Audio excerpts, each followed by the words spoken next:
Revenue बढ़ रहा है लेकिन हायरिंग घट रही है। यह हाल देश की टॉप आईटी कंपनीज का है।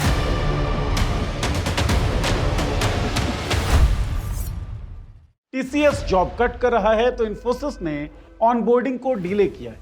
वहीं विप्रो और एचसीएल ने भी हायरिंग रेट कम किया है और टारगेटेड जॉब कट कर रहे हैं। रेवेन्यू बढ़ना मतलब कंपनी को फायदा हो।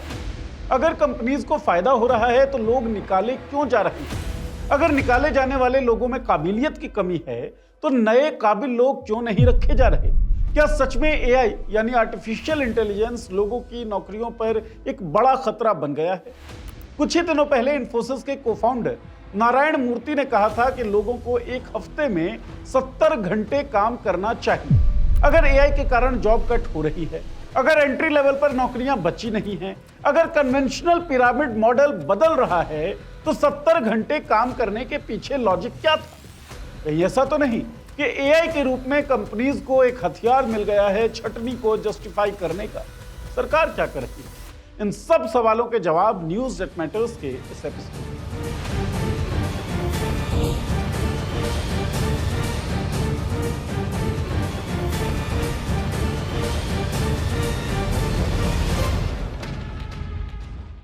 नमस्कार, मैं हूं नीरज और आप देख रहे हैं मॉलिटिक्स।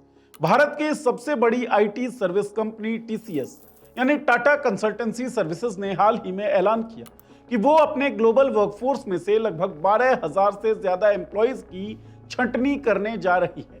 यह संख्या कुल एम्प्लॉइज का करीब 2% है।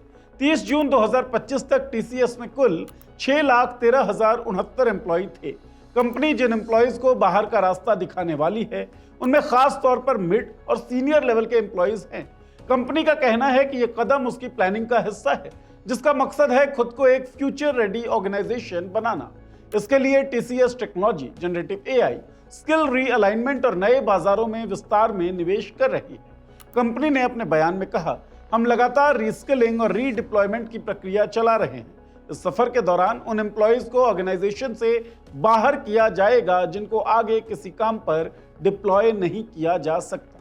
टीसीएस के सीईओ के कृथिवासन का कहना है कि यह फैसला स्किल मिसमैच और डिप्लॉयमेंट चैलेंजेस के चलते लिया गया है। जुलाई के पहले हफ्ते से ही टीसीएस में छटनी की शुरुआत हो चुकी थी।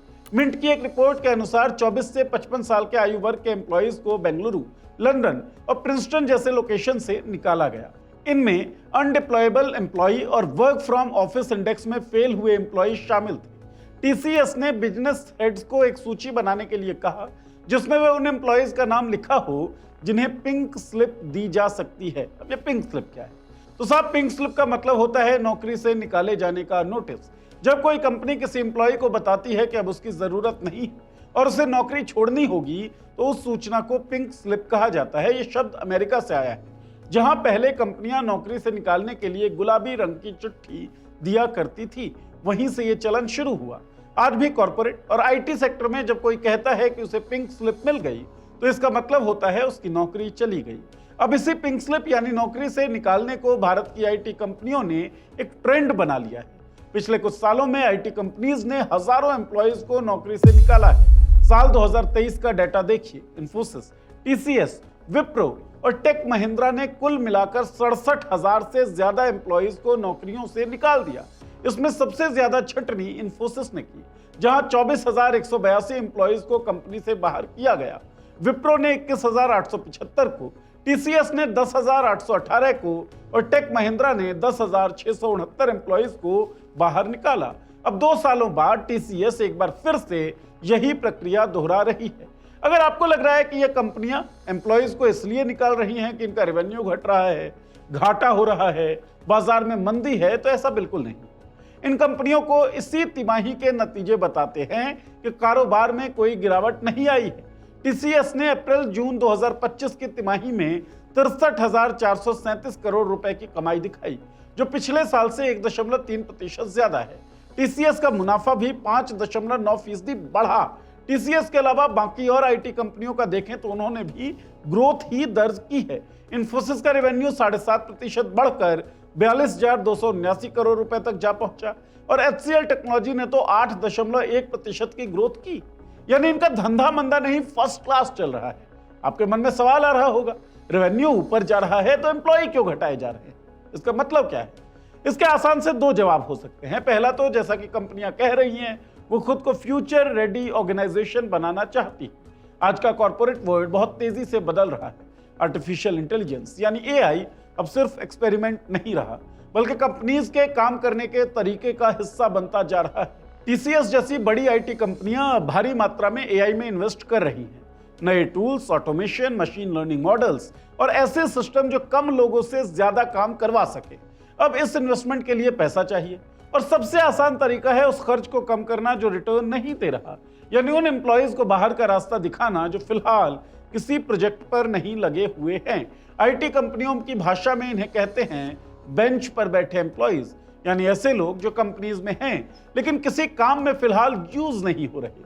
पहले ऐसे एम्प्लॉयज को कुछ महीनों तक रखा जाता था कि शायद आगे कोई प्रोजेक्ट आ जाए, लेकिन अब कंपनीज इतनी मोहलत नहीं दे रही। उनका कहना है कि एआई के जमाने में उन्हें लीन एंड एफिशिएंट टीम चाहिए, यानी कम लोग हों लेकिन ज्यादा काम डिलीवर कर सके। इसलिए अनडिप्लॉयड एम्प्लॉयज को रिलीज किया जा रहा है, यानी उनको पिंक स्लिप दी जा रही है ताकि कंपनी का खर्च घटे और जो पैसा बचे वो नई टेक्नोलॉजी पर लगाया जा सके। अब ये कहानी पहली बार सुनने में तो बहुत ऑथेंटिक लगती है। ये कंपनियां एआई को तरजीह दे रही हैं, इसलिए ये अपने पुराने एम्प्लॉयज को फायर कर रही हैं। लेकिन इसमें एक झोल है। झोल, टीसीएस ने हाल ही में 5000 से ज्यादा फ्रेशर्स हायर किए। यानी एक तरफ कंपनी कह रही है कि उसे ले ऑफ करके पैसे बचाने हैं ताकि एआई में इन्वेस्ट कर सके, दूसरी तरफ वही कंपनी बड़ी संख्या में हायरिंग कर रही है। भला ये पैसों की बचत कैसे है? इसका मतलब एआई के नाम पर मिड और सीनियर ग्रेड एम्प्लॉयज का ले ऑफ करना झूठ था और इसके पीछे कई अलग कारण हो सकते हैं। जवाब है हाँ, अलग कारण हैं। क्या कारण है वो समझिए। आज से तकरीबन एक दशक पहले यानी साल 2013-14 के आसपास जब कोई इंजीनियरिंग का छात्र कॉलेज से पास आउट होता था, सामान्य कॉलेजेस की मैं बात कर रहा हूं, तो इन्फोसिस, विप्रो, टीसीएस जैसी बड़ी कंपनियों में उसे 2 लाख से 2.5 लाख रुपए सालाना का पैकेज मिलता था। और अब जब हम 2025 में खड़े हैं, हालात यह है कि वही पैकेज आज भी जारी है। यानी एक पूरा दशक गुजर गया लेकिन फ्रेशर्स की सैलरी में कोई बड़ा बदलाव नहीं आया। इस दौरान देश में पेट्रोल 50 से 100 पार हो गया, घर का किराया और ग्रोसरी की कीमतें लगभग दोगुनी हो गई, लेकिन इन कंपनीज में एंट्री लेवल की नौकरी करने वाले इंजीनियर्स की तनख्वाह वहीं अटकी रही, 2 लाख से 2.5 लाख रुपए के बीच। इतने सालों में आईटी इंडस्ट्री ने कितनी तरक्की की, क्लाउड सर्विसेज, आर्टिफिशियल इंटेलिजेंस, हर चीज में। लेकिन इस ग्रोथ में अहम भूमिका निभाने वाले फ्रेशर्स को इनाम में क्या मिला? वही पुरानी तनख्वाह, वही पुरानी शर्तें, यानी 18 से 25,000 की मंथली सैलरी में 2 साल तक करार करा लिया जाता है। असल में इन बड़ी कंपनीज ने स्टैग्नेंट सैलरी को एक तरह का बिजनेस मॉडल बना लिया है। वो जानते हैं कि देश में बेरोजगारी का स्तर कितना बड़ा है।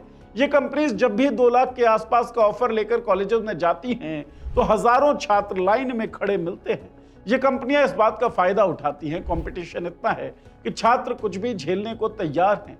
ये छात्र 3 से 4 महीने की ट्रेनिंग के बाद कंपनियों के खूब काम आते हैं और मिड और सीनियर ग्रेड एम्प्लॉयज की तनख्वाह के 1/4 हिस्से में वही काम करते हैं। जब ये 4 से 5 साल तक इन आईटी कंपनियों में मेहनत करने के बाद सीनियर ग्रेड पर पहुंचते हैं तो एक बार फिर यही प्रोसेस दोहराई जाती है। मिड और सीनियर ग्रेड के एम्प्लॉयज को बाहर का रास्ता दिखा दिया जाता है और कम सैलरी पर काम करने वाले फ्रेशर्स को हायर किया जाता है। इस प्रोसेस को कंपनियां हर बार अलग अलग बहानों से जायज ठहराती हैं। बार बार छंटनी का नतीजा यह है कि नौकरी अब करियर कम और एक प्रोजेक्ट टू प्रोजेक्ट कॉन्ट्रैक्ट ज्यादा बनती जा रही है। जो पहले हमें ऐसा सिर्फ गिग इकोनॉमी में देखने को मिलता था, लेकिन अब ये व्हाइट कॉलर नौकरियों में भी हो रहा है। आईटी सेक्टर हो या डिजिटल मार्केटिंग, डेटा एनालिटिक्स हो या कंटेंट, हर जगह फुल टाइम की जगह कॉन्ट्रैक्चुअल, आर्ली या प्रोजेक्ट बेस्ड हायरिंग आम होती जा रही है। पहले कंपनियां परमानेंट एम्प्लॉय रखती थी जिन्हें पीएफ, मेडिकल, छुट्टियों और ग्रेच्युटी जैसी सुविधाएं देनी पड़ती थी। अब यही कंपनियां उन्हीं कामों के लिए कॉन्ट्रैक्ट पर लोग रख रही हैं, 3 महीने, 6 महीने या सिर्फ एक प्रोजेक्ट के लिए। इससे एचआर कॉस्ट घट जाती है और लायबिलिटी भी नहीं रहती। इस बदलाव के पीछे तर्क ये दिया जा रहा है कि स्किल बेस्ड माइक्रो टास्किंग का दौर है। यानी अगर कोई बंदा किसी खास सॉफ्टवेयर या टूल में निपुण है तो उसे सिर्फ उसी काम के लिए रखा जाए, ना साल भर की नौकरी, ना बेकार की ट्रेनिंग। एक टास्क दो, पैसे दो, काम खत्म। बात बस इतनी नहीं है कि टीसीएस ने 12,000 से ज्यादा लोगों को निकाल दिया। बात यह है कि एक ट्रेंड बन चुका है। बड़े बड़े ब्रांड्स जो सालों से नौकरी की सुरक्षा और भरोसे का नाम माने जाते थे, अब वही कंपनियां हर 2-3 साल में एक नया बहाना लेकर लोगों को बाहर का रास्ता दिखा रही हैं। कभी आर्टिफिशियल इंटेलिजेंस, कभी स्किल गैप, कभी बिजनेस रीअलाइनमेंट। मगर असल में हो क्या रहा है? पुरानी और महंगी वर्कफोर्स हटाओ, सस्ती और नई ले आओ। इस स्थिति के पीछे कहीं ना कहीं सरकार भी जिम्मेदार है, क्योंकि सरकारी नौकरियां मिलती नहीं, जिसके कारण प्राइवेट नौकरियों में भीड़ बढ़ रही है। सरकारी नौकरी हासिल करना किसी अधूरे सपने जैसा हो गया है। कभी पेपर लीक हो जाता है तो कभी सालों तक भर्तियां ही नहीं आती।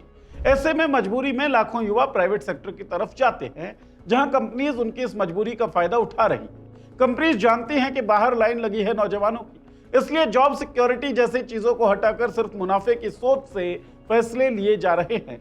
आईटी सेक्टर कभी देश के सबसे भरोसेमंद करियर ऑप्शन में से एक था, लेकिन अब वही सेक्टर एक अस्थिर और प्रोजेक्ट बेस्ड जॉब मार्केट है। और सरकार इस पूरे मार्केट को रेगुलेट कर नहीं रही है, बल्कि सरकार ने इस तरह की स्थितियां पैदा कर दी हैं जहां पूंजीपति या कॉरपोरेट अपनी मनमानी चला सकता है और नौजवान, युवा व्यक्ति या फिर कामगार जो व्यक्ति है वो कंपनियों पर डिपेंडेंट रहेगा, कंपनियों के एहसान तले दबा रहेगा। जबकि एहसान नहीं कर रही हैं कंपनियां, लोग काम करते हैं जिसके बदले में उन्हें पैसा मिलता है, लेकिन सरकार ने ऐसी स्थिति पैदा कर दी है। आपको क्या लगता है, इस स्थिति से कैसे निपटा जा सकता है? कंपनियों के क्या हालात हैं?